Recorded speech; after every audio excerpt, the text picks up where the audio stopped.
ಎಲ್ಲರಿಗೂ ನಮಸ್ಕಾರ. ಸುಶಿ info YouTube ಚಾನಲ್ಗೆ ಸ್ವಾಗತ. ಇವತ್ತಿನ ನಾವು ನ್ಯೂ ಇಂಡಿಯಾ ಅಶ್ಯೂರೆನ್ಸ್ ಕಂಪನಿಯಿಂದ ಕರೆಯಿರುವಂತಹ 500 ಅಸಿಸ್ಟೆಂಟ್ ಪೋಸ್ಟ್ಗಳ ಬಗ್ಗೆ ಸಂಪೂರ್ಣ ಮಾಹಿತಿ ನೋಡ್ತಗೋಣ.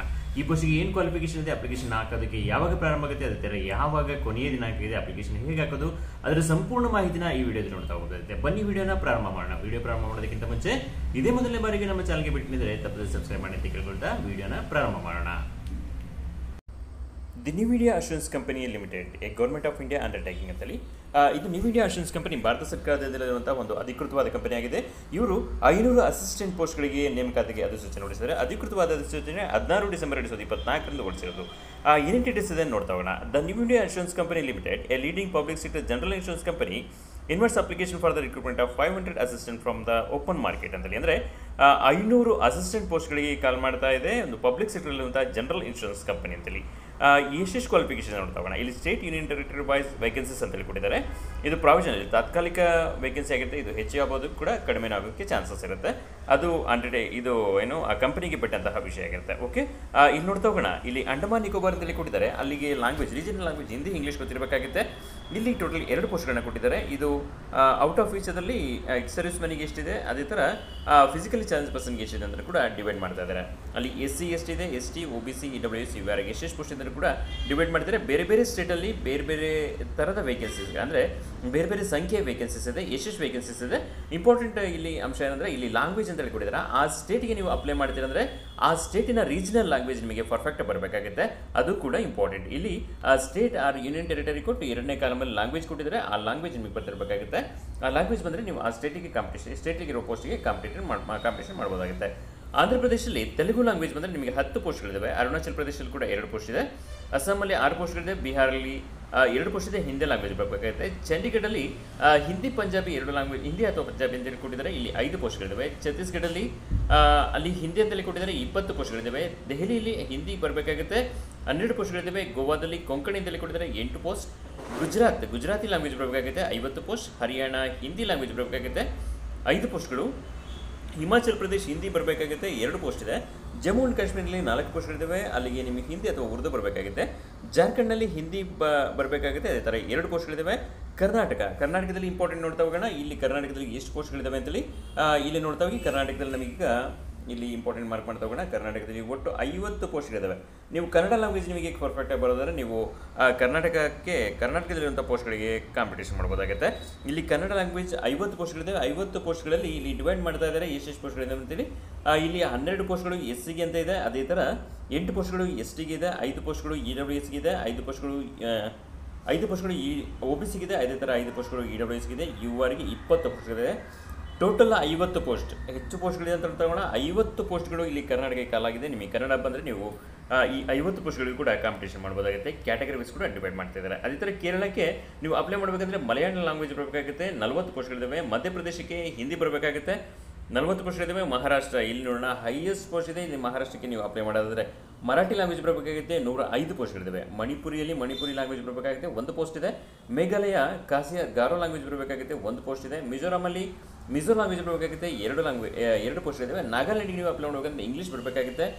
1 ವೇಕೆನ್ಸಿ ಇದೆ ಅಲ್ಲಿ. ಅದೇ ಥರ ಒಡಿಸ್ಸಾಕ್ಕೆ ಒಡಿಯಾ ಲ್ಯಾಂಗ್ವೇಜ್ ಬರಬೇಕಾಗುತ್ತೆ. 10 ಪೋಸ್ಟ್ಗಳಿದ್ದಾವೆ. ಪುದುಚೇರಿಯಲ್ಲಿ ತಮಿಳು ಬರಬೇಕಾಗುತ್ತೆ. 2 ಪೋಸ್ಟ್ಗಳಿದ್ದಾವೆ. ಪಂಜಾಬ್ಗೆ ಅಪ್ಲೈ ಮಾಡಬೇಕಂದ್ರೆ ಪಂಜಾಬಿ ಲ್ಯಾಂಗ್ವೇಜ್ ಬರಬೇಕಾಗುತ್ತೆ. 14 ಪೋಸ್ಟ್ಗಳಿದ್ದಾವೆ. ರಾಜಸ್ಥಾನದಲ್ಲಿ ಹಿಂದಿ ಬರಬೇಕಾಗುತ್ತೆ. 15 ಪೋಸ್ಟ್ಗಳಿದ್ದಾವೆ. ಸಿಕ್ಕಿಮಲ್ಲಿ ಇಂಗ್ಲೀಷ್ ಆರ್ ನೇಪಾಳಿ ಅಂತೇಳಿ ಕೊಟ್ಟಿದ್ದಾರೆ. 1 ವೇಕೆನ್ಸಿ ಇದೆ. ತಮಿಳುನಾಡಲ್ಲಿ ತಮಿಳ್ ಬರಬೇಕಾಗುತ್ತೆ. 40 ಪೋಸ್ಟ್ಗಳಿದ್ದಾವೆ. ತೆಲಂಗಾಣದಲ್ಲಿ ತೆಲುಗು ಆರ್ ಉರ್ದು ಅಂತೇಳಿ ಕೊಟ್ಟಿದ್ದಾರೆ. 10 ಪೋಸ್ಟ್ಗಳಿದ್ದಾವೆ. ಉತ್ತರ ಪ್ರದೇಶ್ ಹಿಂದಿ ಬರಬೇಕಾಗುತ್ತೆ. 24 ಪೋಸ್ಟ್ಗಳಿದ್ದಾವೆ. ಉತ್ತರಾಖಂಡದಲ್ಲಿ ನೋಡೋಣ, ಹಿಂದಿ ಬರಬೇಕಾಗುತ್ತೆ. 4 ಪೋಸ್ಟ್ಗಳಿದ್ದಾವೆ. ವೆಸ್ಟ್ ಬೆಂಗಾಲ್ಗೆ ನೀವು ಅಪ್ಲೈ ಮಾಡಬೇಕಂದ್ರೆ ಬೆಂಗಾಲಿ ಬರಬೇಕಾಗುತ್ತೆ. 10 ಪೋಸ್ಟ್ಗಳಿದ್ದಾವೆ. ಟೋಟಲ್ಲು 500 ಪೋಸ್ಟ್ಗಳಿದ್ದಾವೆ. ಸ್ಟೇಟ್ ವೈಸ್ ಡಿವೈಡ್ ಮಾಡಿದರೆ ಅದು ಕೂಡ ಇಂಪಾರ್ಟೆಂಟ್ ಆಗುತ್ತೆ. ಅದು ಬಿಟ್ಟು ನೀವು 12 ಇಲ್ಲಿ ಫಿಸಿಕಲಿ ಚಾಲೆಂಜ್ ಪರ್ಸನ್ಗೆ ಅದೇ ಥರ ಎಕ್ಸ್ಪ್ರೆಸ್ ಮನ್ಗೆ ಕೂಡ ಪೋಸ್ಟ್ಗಳಿದ್ದಾವೆ. ಇದು ಕೂಡ ಗಮನದಲ್ಲಿ. ಟೋಟಲ್ 500 ವೇಕೆನ್ಸಿಗಳಿಗೆ ಅಪ್ಲಿಕೇಶನ್ನ ಕಾಲ್ ಮಾಡಿದ್ದಾರೆ. ಅದರಲ್ಲಿ ಹ್ಯಾಂಡಿಕ್ಯಾಪ್ಟ್ ಅಂದರೆ ಯಾರು, ಯಾವ ಹ್ಯಾಂಡಿಕ್ಯಾಪ್ಟ್ ಇರೋರು, ಯಾವ ಫಿಸಿಕಲ್ ಚಾಲೆಂಜ್ ಇರೋ ಅಪ್ಲಿಕೇಶನ್ ಹಾಕ್ಬೋದಾಗುತ್ತೆ, ಅದೆಲ್ಲದೂ ಕೂಡ ಡೀಟೇಲ್ಸ್ ನೋಡ್ತಾ ಹೋಗೋಣ. ಇಲ್ಲಿ ಇವೆಂಟ್ಸ್ ಅಂತೇಳಿ ಕೊಟ್ಟಿದ್ದಾರೆ. Online registration and payment of application fees ಅಂತೇಳಿ ಕೊಟ್ಟಿದ್ದಾರೆ. ಆನ್ಲೈನ್ ಅಪ್ಲಿಕೇಶನ್ ಹಾಕೋದಕ್ಕೆ ಮತ್ತು ಫೀ ಪೇಮೆಂಟ್ ಮಾಡೋದಕ್ಕೆ ಪ್ರಾರಂಭದ ದಿನಾಂಕ 17/12/2024 ಡಿಸೆಂಬರ್ 17ಕ್ಕೆ 2024 ಅಪ್ಲಿಕೇಶನ್ ಹಾಕೋದಕ್ಕೆ ಪ್ರಾರಂಭ ಆಗುತ್ತೆ. ಅದೇ ಥರ 1/1/2025 ಕೊನೆಯ ದಿನಾಂಕವಾಗಿದೆ. 1 ಜನವರಿ 2025 ಕೊನೆಯ ದಿನಾಂಕ ಅಪ್ಲಿಕೇಶನ್ ಹಾಕೋದಕ್ಕೆ. ಅದೇ ಥರ ಪೇಮೆಂಟ್ ಮಾಡೋದಕ್ಕೆ ಟೈರ್ 1 ಪ್ರಿಲಿಮಿನರಿ ಆನ್ಲೈನ್ ಎಕ್ಸಾಮಿನೇಷನ್ ಕೊಟ್ಟಿದ್ದಾರೆ. ಇಲ್ಲಿ ನೆನಪಿಲ್ಲಿ 2 ಹಂತದ ಪರೀಕ್ಷೆ ನಡೆಯುತ್ತೆ. ಒಂದು ಪ್ರಿಲಿಮಿನರಿ ಎಕ್ಸಾಮಿನೇಷನ್, ಇನ್ನೊಂದು ಮೈನ್ ಎಕ್ಸಾಮಿನೇಷನ್ ಅಂತೇಳಿ 2 ವೇಕೆನ್ಸಿಗಳು ಅಂದರೆ 2 ಹಂತದ ಪರೀಕ್ಷೆ ಇಲ್ಲಿ ನಡೀತಾ ಇದೆ. ಓಕೆ, ಅದೇ ಥರ ಅಲ್ಲಿ ಪ್ರಿಲಿಮಿನರಿ ಎಕ್ಸಾಮಿನೇಷನ್ 27/1/2025ಕ್ಕೆ ನಡೆಯುತ್ತೆ. ಅದೇ ಥರ ಮೈನ್ ಎಕ್ಸಾಮ್ ಟೈರ್ 2 ಅಲ್ಲಿ ಮೈನ್ ಎಕ್ಸಾಮು 2/3/2025 ಅಂದರೆ ಮಾರ್ಚ್ 2ಕ್ಕೆ ನಿಮಗೆ ಮೈನ್ ಎಕ್ಸಾಮ್ ನಡೆಯುತ್ತೆ. ಅದೇ ಥರ 27 ಜನವರಿಗೆ ನಿಮಗೆ ಏನಾಗುತ್ತೆ ಪ್ರಿಲಿಮಿನರಿ ಎಕ್ಸಾಮ್ ನಡೆಯುತ್ತೆ ಅನ್ನೋದು ಕೂಡ ನೆನಪಿರಲಿ. ಓಕೆ, ಇಲ್ಲಿ ನೋಡ್ತಾ ಹೋಗೋಣ ಮುಂದೆ ಏನೇನು ಮಾಹಿತಿ ಇದೆ ಅನ್ನೋದನ್ನ ಈಗ ನೋಡ್ತಾ ಹೋಗೋದು. Okay, downloading of call letters ಅಂತೇಳಿ ಕೊಟ್ಟಿದ್ದಾರೆ. 7 days prior the date of each examination tentative. Tier 1 as tier 2 ಅಂತೇಳಿ ಕೊಟ್ಟಿದ್ದಾರೆ. ಟೈರ್ 1 ಮತ್ತು ಟೈರ್ 2 ಎಕ್ಸಾಮ್ನ ಅಂದರೆ ನಿಮಗೆ ಎಕ್ಸಾಮ್ ಡೇಟನ್ನು ಫಿಕ್ಸ್ ಮಾಡ್ತಾರಲ್ಲ, ಆ ಎಕ್ಸಾಮ್ ಡೇಟಿಗೆ 7 ದಿವಸಗಳ ಮುಂಚಿತವಾಗಿ ನೀವು ಅಡ್ಮಿಷನ್ ಟಿಕೆಟ್ ಅಂದರೆ ಎಕ್ಸಾಮಿಗೆ ಆಲ್ ಟಿಕೆಟನ್ನು ಡೌನ್ಲೋಡ್ ಮಾಡ್ಕೊಂಡು ಅಂತೇಳಿ ಕೊಟ್ಟಿದ್ದಾರೆ. Candidate should apply through the online mode only, no other means a mode of application will accepted. Please keep referring to recruitment section of our website www.newindia.co.in regularly updates ಅಂತೇಳಿ. ಅಂದರೆ ಇಲ್ಲಿ online ಬಿಟ್ಟು ಬೇರೆ ಯಾವುದೇ ಮಾರ್ಗದ ಮೂಲಕ ನೀವು ಅಪ್ಲಿಕೇಶನ್ ಹಾಕೋಕ್ಕೆ ಸಾಧ್ಯವಿಲ್ಲ. ಇದರ ಸಂಪೂರ್ಣ ಮಾಹಿತಿ ಬೇಕಂದರೆ ನೀವು ವೆಬ್ಸೈಟ್ಗೆ ಭೇಟಿ ನೀಡಬಹುದು ಅಂತ ಕೊಟ್ಟಿದ್ದಾರೆ. ವೆಬ್ಸೈಟ್ ಅಡ್ರೆಸ್ ಕೂಡ ಕೊಟ್ಟಿದ್ದಾರೆ, https://www.newindia.co.in. ಈ ವೆಬ್ಸೈಟ್ಗೆ ಭೇಟಿ ನೀಡಿದರೆ ನೀವು ಅವಾಗ ಅಪ್ಡೇಟ್ ಮಾಹಿತಿನ ನೋಡ್ಬೋದು ಅಂತೇಳಿ ಕೂಡ ಕೊಟ್ಟಿದ್ದಾರೆ. ಅದು ಕೂಡ ಇಂಪಾರ್ಟೆಂಟ್ ಆಗುತ್ತೆ. ನೀವು ಯಾವುದೇ ಅಪ್ಲಿಕೇಶನ್ ಹಾಕೋದಕ್ಕಿಂತ ಮುಂಚೆ ನೀವು ಅಧಿಕೃತವಾದ ವೆಬ್ಸೈಟ್ಗೆ ಭೇಟಿ ನೀಡಿ ಅಧಿಕೃತವಾದ ಅಧಿಸೂಚನೆಯನ್ನು ಓದ್ಕೊಂಡು ಅಪ್ಲಿಕೇಶನ್ ಹಾಕೋದು ಒಳ್ಳೆಯದಾಗುತ್ತೆ. ಅದು ಇಂಪಾರ್ಟೆಂಟ್ ಆಗುತ್ತೆ, ಅದನ್ನು ನೀವು ಗಮನಿಸಬೇಕಾಗುತ್ತೆ. ಎಲಿಜಿಬಿಲಿಟಿ ಕ್ರೈಟೀರಿಯಾ ಅಂತ ಕೊಟ್ಟಿದ್ದಾರೆ. ಎಲ್ಲ ಪೋಸ್ಟ್ಗಳಿಗೆ ಕೂಡ ಇದಕ್ಕೂ ಎಲಿಜಿಬಿಲಿಟಿ ಕೊಟ್ಟಿದ್ದಾರೆ. ನ್ಯಾಷನಾಲಿಟಿ ಇಂಡಿಯನ್ ಆಗಿರಬೇಕಾಗುತ್ತೆ. ಎ ಸಬ್ಜೆಕ್ಟ್ ಆಫ್ ನೇಪಾಳ ಅಂತ ಕೊಟ್ಟಿದ್ದಾರೆ, ಭೂತಾನ್ ಅಂತ ಕೊಟ್ಟಿದ್ದಾರೆ. ಅದು ಕೂಡ ನೀವು ಗಮನ ಹರಿಸಬೇಕಾಗುತ್ತೆ. ಓಕೆ, ಏಜ್ ಎಲ್ಲ ಕೊಟ್ಟಿದ್ದಾರೆ. 1/12/2024ಗೆ 1 ಡಿಸೆಂಬರ್ 2024ಕ್ಕೆ ನಿಮ್ಮ ಏಜ್ ಈ ಥರ ಇರಬೇಕಾಗುತ್ತೆ. Minimum age 21 years, maximum age 30 years as on 1/12/2024 ಅಂತೇಳಿ ಕೊಟ್ಟಿದ್ದಾರೆ. 1 ಡಿಸೆಂಬರ್ 2024ಕ್ಕೆ ನಿಮ್ಮ ಕನಿಷ್ಠ ವಯಸ್ಸು 21 ವರ್ಷ ತುಂಬಿರಬೇಕಾಗುತ್ತೆ. ಅದೇ ಥರ ಗರಿಷ್ಠ ವಯಸ್ಸು 30 ವರ್ಷದ ಒಳಗೆ ಇರಬೇಕಾಗುತ್ತೆ ಅಂತೇಳಿ ಕೊಟ್ಟಿದ್ದಾರೆ.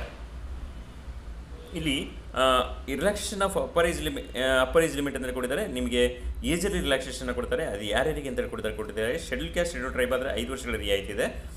ಅದರ್ ಬ್ಯಾಕ್ವರ್ಡ್ ಕ್ಲಾಸಸ್ ಅದರ ನಾನ್ ಕ್ರಿಮಿನಲ್ 3 ವರ್ಷಗಳ ರಿಯಾಯಿತಿ ಇದೆ. Person with disability as defined under the rights of person with disability act 2016 ಅಂತೇಳಿ. ಅದರ ಪ್ರಕಾರ ಇವರಿಗೆ ಫಿಸಿಕಲಿ ಚಾಲೆಂಜ್ ಪರ್ಸನ್ ಆದರೆ 10 ವರ್ಷಗಳ ರಿಯಾಯಿತಿ ಇದೆ. ಅದೇ ಥರ ಎಕ್ಸ್-ಸರ್ವಿಸ್ಮನ್, ಡಿಸಬಿಲಿಟಿ ಎಕ್ಸ್-ಸರ್ವಿಸ್ಮನ್ ಇವರಿಗೆ actual period of service rendering in the defence forces plus 3 years subject to maximum 40 years ಅಂತೇಳಿ ಇವರಿಗೆ ಏನು ಕೊಟ್ಟಿದ್ದಾರೆ. ನೀವು ಆರ್ಮಿಲಿ ಸೇನೆಯಲ್ಲಿ ಎಷ್ಟು ವರ್ಷ ಸೇವೆ ಸಲ್ಲಿಸಿದಾರೋ ಅಷ್ಟು, ಅದ್ರ ಜೊತೆಲಿ 3 ವರ್ಷಗಳ ಹೆಚ್ಚುವರಿ ರಿಯಾಯಿತಿ, ಮ್ಯಾಕ್ಸಿಮಮ್ 45 ವರ್ಷ ಅಂದರೆ ಅವ್ರಿಗೆ 45 ವರ್ಷದ ಒಳಗಿರಲೇಬೇಕಾಗುತ್ತೆ ಅಂತೇಳಿ ಅದು ಕ್ಲಿಯರಾಗಿ ಹೇಳ್ತಾ ಇದ್ದಾರೆ.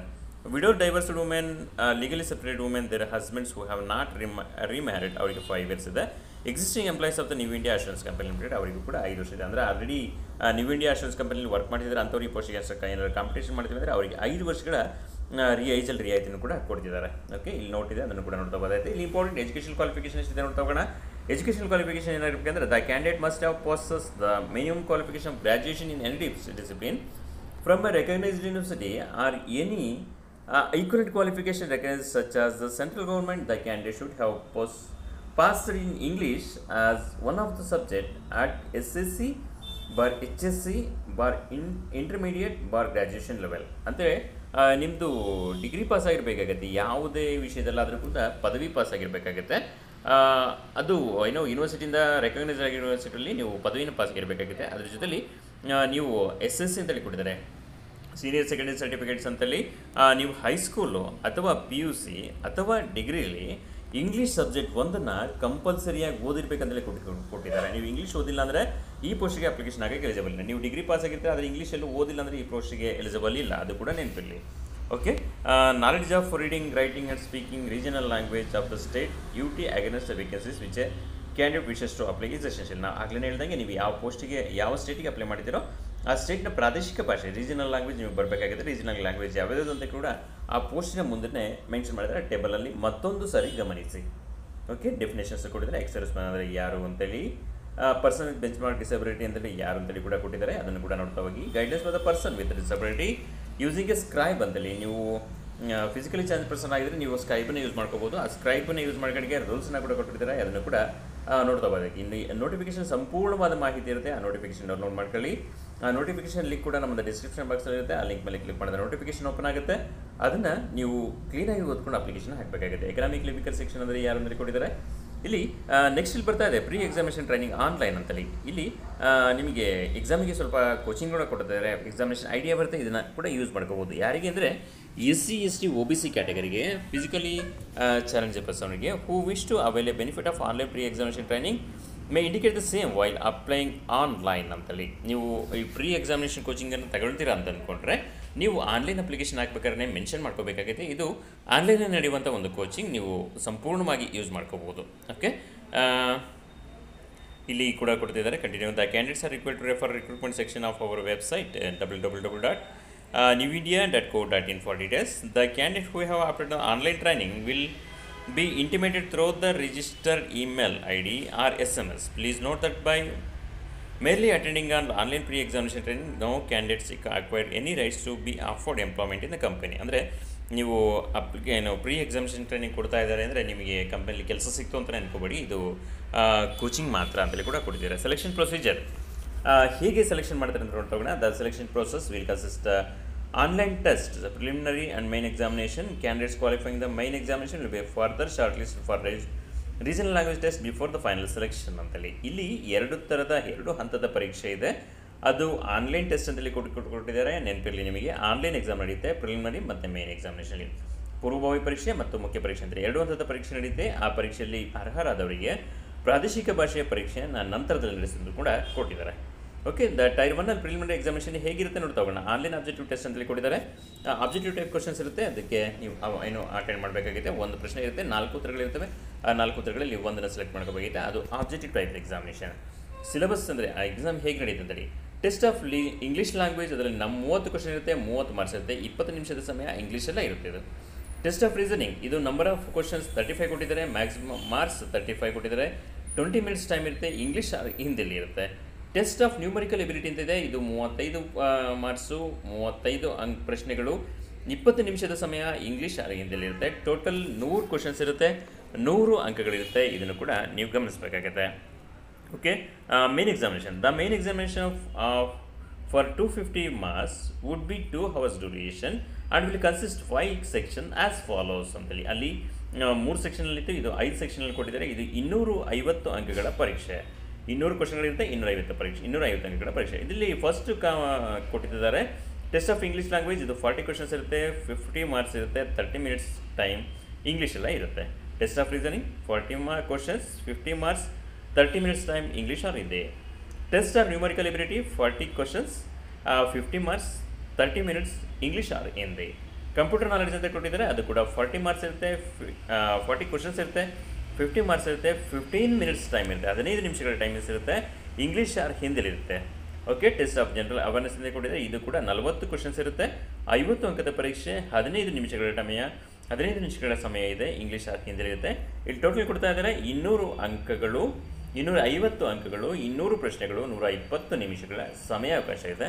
ಅದನ್ನು ಕೂಡ ನೋಡ್ಕೋಬೋದು. Each candidate will required to obtain the minimum total score as decided by the company in the main examination. ಅಂದರೆ ಮೈನ್ ಎಕ್ಸಾಮಲ್ಲಿ ಎಲ್ಲರನ್ನೂ ಪಾಸ್ ಮಾಡಲ್ಲ, ಮಿನಿಮಮ್ ಸ್ಕೋರನ್ನು ಫಿಕ್ಸ್ ಮಾಡಿದೆ. ಅದೆಷ್ಟು ಅಂತೇಳಿ ಕಂಪನಿಯನ್ನು ಡಿಸೈಡ್ ಮಾಡಿದೆ. ಅಂದರೆ ನ್ಯೂ ಇಂಡಿಯಾ ಅಶ್ಯೂರೆನ್ಸ್ ಕಂಪನಿ ಇದೆಯಲ್ಲ, ಅದೇ ಡಿಸೈಡ್ ಮಾಡುತ್ತೆ. ಅದ್ರ ಪ್ರಕಾರ ನೀವು ಮಾರ್ಕ್ಸನ್ನು ತಗೋಬೇಕಾಗುತ್ತೆ. ಓಕೆ, ನೋಡ್ತಾ ಹೋಗೋಣ ಮುಂದೆ ಏನಿದೆ ಅಂತೇಳಿ. Penalty for wrong answer applicable both preliminary and main examination.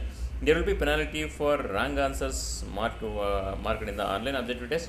The each questions for which wrong answer has been given by the candidate, 1/4 of the marks assigned to the questions will be deducted as penalty to arrive at the corrected score. No marks will be deducted for unattempted questions ಅಂತೇಳಿ.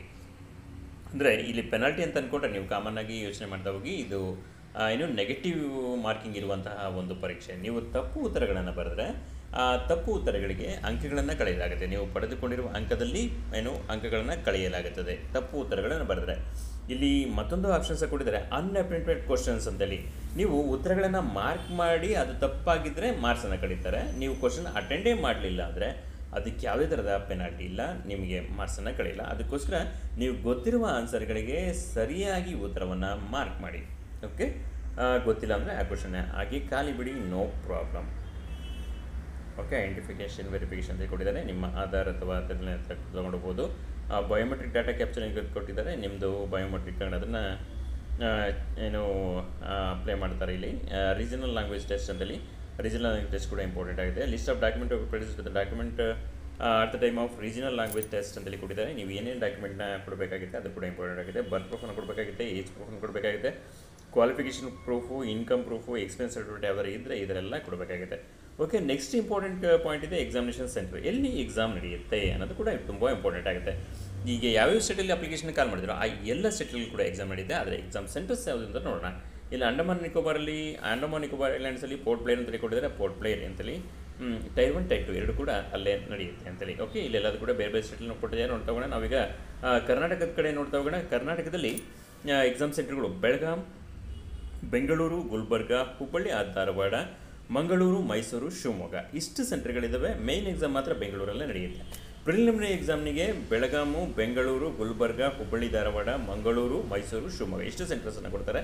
ಆದರೆ main ಎಕ್ಸಾಮಿಗೆ Bengaluru ಮಾತ್ರ centre ಇರುತ್ತೆ. ಅದು ಕೂಡ ನೋಡ್ತಾ ಹೋದಾಗುತ್ತೆ. ಅದೇ ಥರ ಕೇರಳ, ಮಧ್ಯಪ್ರದೇಶ, ಮಹಾರಾಷ್ಟ್ರ, ಮಣಿಪುರ ಈ ಥರ ಬೇರೆ ಬೇರೆ ಸ್ಟೇಟಲ್ಲಿ ಬೇರೆ ಬೇರೆ ಸೆಂಟರ್ಸನ್ನು ಕೊಟ್ಟಿದ್ದಾರೆ. ನಿಮ್ಗೆ ಯಾವ ಸ್ಟೇಟಿಗೆ ಅಪ್ಲೈ ಮಾಡ್ತೀರೋ ಆ ಸ್ಟೇಟಿಗೆ ಹತ್ತಿರ ಇರುವಂಥ ಎಕ್ಸಾಮಿನೇಷನ್ ಸೆಂಟರ್ನ ನೀವು ಆಯ್ಕೆ ಮಾಡ್ಕೋಬೋದಾಗುತ್ತೆ. ಓಕೆ, ಅಪ್ಲಿಕೇಶನ್ ಫೀಸ್ ಎಷ್ಟಿದೆ ನೋಡ್ತಾ ಹೋಗೋಣ. ಇದು ಕೂಡ ಇಂಪಾರ್ಟೆಂಟ್ ಪಾಯಿಂಟ್ ಆಗುತ್ತೆ. ಅಪ್ಲಿಕೇಶನ್ ಫೀಸ್ ಬಗ್ಗೆ ಹೆಚ್ಚು ತಲೆ ಕೆಡಿಸ್ಕೊಬೇಡಿ, ಯಾಕಂದರೆ ಜಾಬ್ ಅನ್ನೋದು ಇಂಪಾರ್ಟೆಂಟ್ ಆಗುತ್ತೆ. ಆ ಜಾಬ್ ಕಡೆ ಗಮನಿಸಿ. ಇಲ್ಲಿ SC ST ಫಿಸಿಕಲಿ ಚಾಲೆಂಜ್ ಪರ್ಸನ್ಗೆ ಎಕ್ಸ್-ಸರ್ವಿಸ್ಮೆನ್ಗೆ 100 ರೂಪಾಯಿ ಫೀಸ್ ಇದೆ.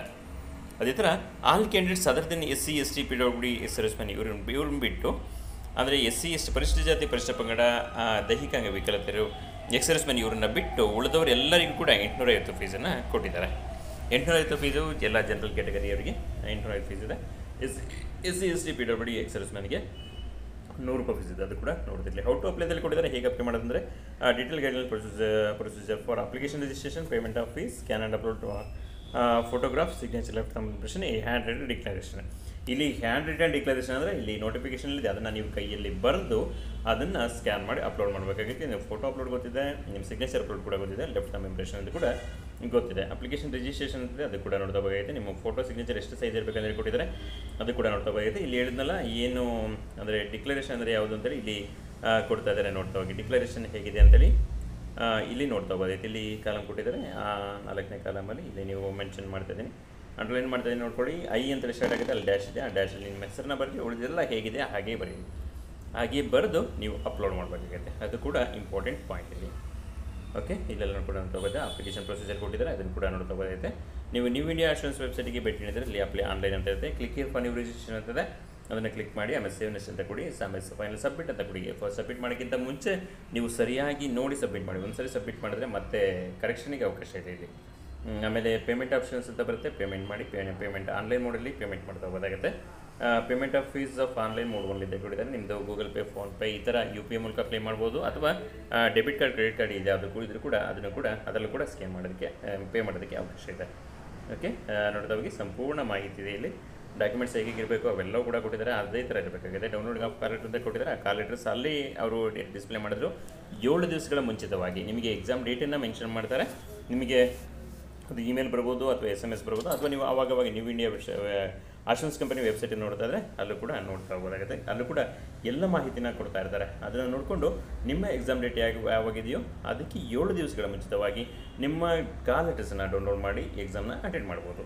Okay, action against the candidate for guilty or misconduct ಅಂತ ಕೊಟ್ಟಿದ್ದಾರೆ. ಗಿಲ್ಟಿ ಆಫ್ ಮಿಸ್ಕಂಡಕ್ಟ್ ಅಂತೇಳಿ ನೀವು ಏನಾದರೂ ತಪ್ಪು ಮಾಡಿದ್ರೆ ಅದಕ್ಕೆ ಏನು ಆ್ಯಕ್ಷನ್ ಕೊಟ್ಬಿಟ್ಟಿದ್ದಾರೆ, ಅದನ್ನು ಕೂಡ ನೋಡ್ಕೋಬೋದಾಗಿದೆ. Special institution for SC ST OBC PWD EVS economical weaker section ಅಂತ ಕೊಟ್ಟಿದ್ದಾರೆ, ಅದನ್ನು ಕೂಡ ನೋಡ್ಕೋಬೋದಾಗುತ್ತೆ. ಅದು ಕೂಡ ಇಂಪಾರ್ಟೆಂಟ್ ಆಗುತ್ತೆ.